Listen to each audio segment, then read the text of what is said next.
Everyone remembers when Mega Pokemon were first announced all the way back in 2013. The hype was undeniable. Further evolution stages were always something that fans would talk about. What if Charizard could get even cooler? What if Kangaskhan was actually good? You couldn't browse Pokemon Tumblr, DeviantArt, Twitter, etc. without stumbling upon concepts for new evolutions for fully evolved or single-stage Pokemon. So when everyone saw this... and Mega Blastoise.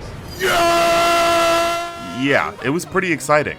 As a concept, Mega Evolution is kinda interesting as a way to avoid outright making new evolutions for Pokemon like Charizard. I mean, if Charizard got a permanent evolution, I'd kinda miss seeing the normal Charizard.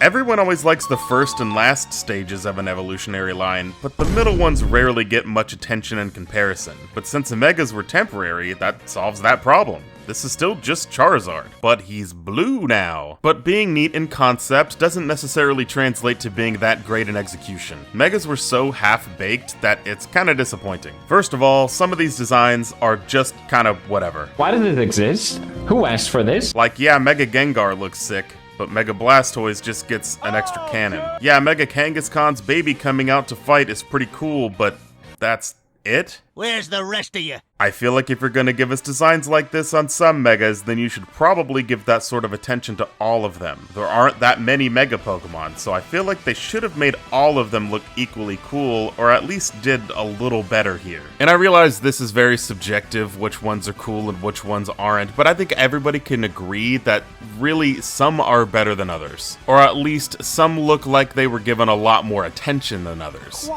And y'all also certainly shouldn't have made two of them completely identical. What is this? This is just lazy. Wait a minute!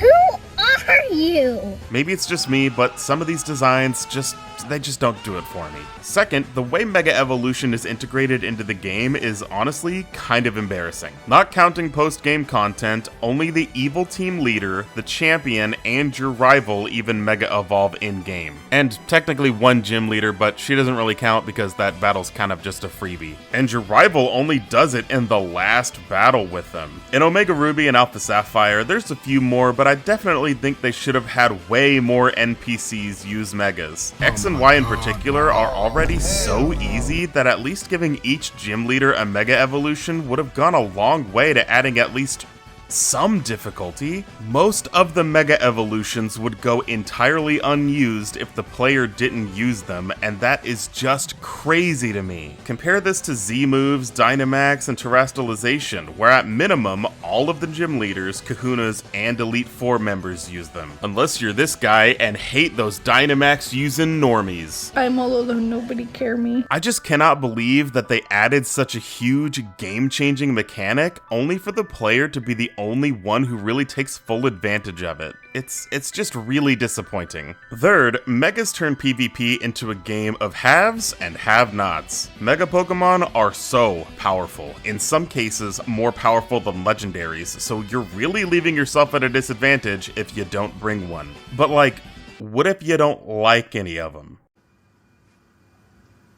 I don't really want this. What if none of these Pokemon appeal to you? Well, then I guess you're either screwed or you're stuck to forever playing in the lower Smogon tiers or something. Nice. But on the other hand, what if you like Banette? Mega Banette is right there. There you go. There's your Mega. You'll be on your way to your championship win in no time. Yeah, except being Mega doesn't automatically make you good, cause Mega Banette sucks. Look how they mess with my boy. Having Prankster with these stats is just... It's just insulting. More attack than Mega Tyranitar, but an ability that is geared specifically to support sets just isn't fair, man. This doesn't mean Mega Banette can do both, it just means it doesn't do either well enough to justify using it. Not all Megas are equal, and that is painfully evident in the usage stats of these things. If you don't like any of the main meta Megas, then forget about it, no variety here. There's no room for creativity when Mega Kangaskhan is just gonna destroy you by itself. Yeah, there's metas in all of the generations with a gimmick like this, but the other ones still allow for a lot of creativity that can potentially lead to new metas. The Megas are the Megas, and yeah, you can experiment, but you can't choose to use Mega Ursaring or something if you want. Fourth, what are these choices, man? All right, nice to meet you. Jerome Smith. Come on, brother. What's up, fam? You know this. Keith Williamson. Nice to meet you. Mary All right. Woodbury. Nice to meet you. Jay Martell. Nice to meet you, sir. Tasha Robbins. Come on, come on, come on. Feel that? Emily George. Feel that? All right. Well, nice to meet you.